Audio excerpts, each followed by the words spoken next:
Long ago in the land of the Allure, where the great waters of the river breathe life into the people, and the spirits walk quietly between the living, there was a fisherman who fell in love with something he was never meant to touch. His name was Okoth, a quiet man, strong in body, but gentle in spirit. He lived alone in a small hut near the riverbanks of the Nile in Paroketto, Pakwach, where the water never slept. The villagers said Okoth was strange, because he preferred the company of the river to the noise of people. Among the Allure, there is an old saying, "Do not answer the river when it calls your name at night." But Okoth did not believe in fear. One evening, as the sky burned orange, he heard it, a voice, soft, calling him, "Okoth."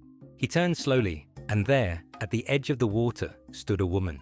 Her skin shimmered like moonlight on a quiet river. Her hair fell dark over her shoulders. Her eyes were deep, too deep, as if they carried secrets from beneath the world. She was called Nyakulu, which means the daughter from the waters, but she was not like other women. At first, Okoth could not breathe. His fingers loosened from the fishing net. His heart pounded against his chest like a drum at a funeral. He stepped back, frightened, barely above a whisper, "Who are you?" Who are you? The woman did not answer immediately. She only looked at him with a calmness that made his fear grow deeper. The wind suddenly rose.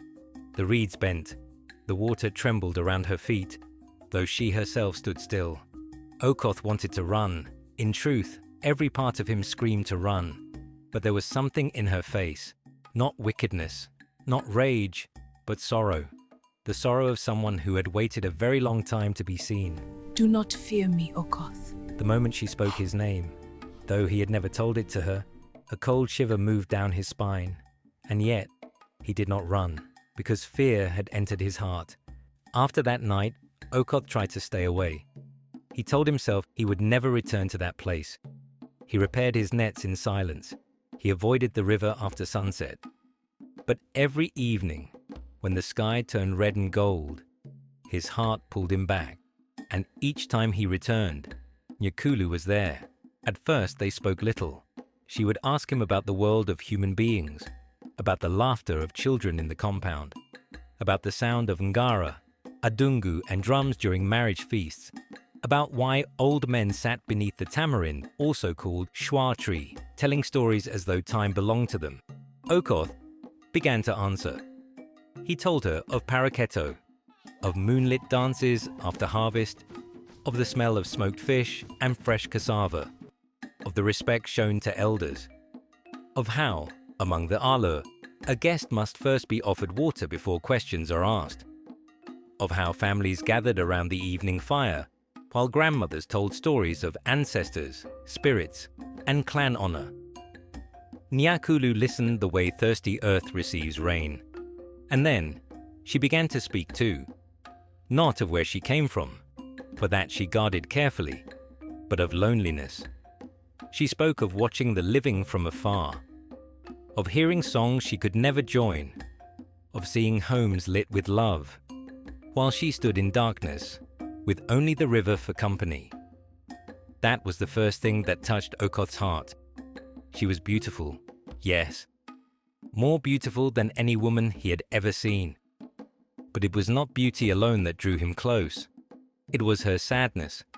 It was the gentleness in her voice, the way she listened when he spoke.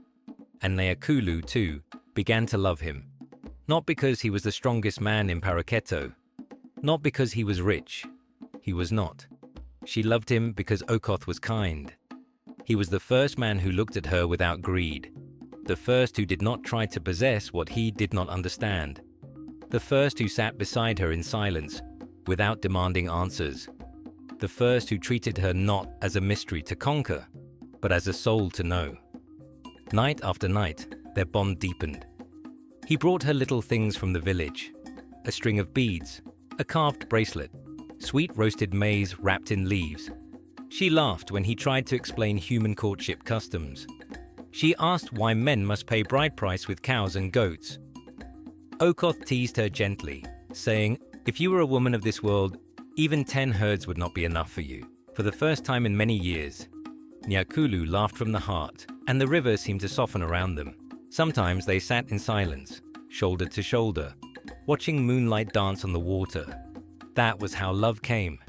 Not in one moment, not in a single glance, but slowly, like water shaping stone. Two lonely souls, one from the village, one from the unseen world, finding in each other the home they had both been missing. In secret, beneath the stars, they became husband and wife. No drums, no elders, no bride price, just love and the watching river. But in Alur tradition, a marriage without the blessing of elders is a path that walks close to danger. Soon, the village began to notice. Okoth had changed. His catches became strange. Fish too large, too many, almost unnatural. This is not luck. This is something else. The elders called him. Elder Ojok, the river has given you too much. That woman is not of this world. Okoth, she is my wife. Then one day, the river will take you with her. One night, Okoth followed her, silently, into the water, and what he saw broke the world he knew. Nyakulu did not walk into the river. She became part of it. Her body dissolved into water and light. Okoth, shaking. What are you? I am what your people fear. I am the spirit of these waters. I chose you because you listened. Come with me and live forever in my world, or stay and lose me forever. Okoth stood between two worlds, the living and the unseen. Long silence. Okoth whispers, I choose. The next morning, Okoth was gone. His canoe found drifting, his net untouched. And from that day, the people of Paroketto say, on quiet nights, if you stand by the river, you may hear two voices laughing from beneath the water.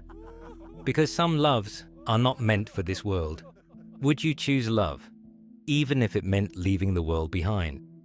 Composed by Johnny Ellens.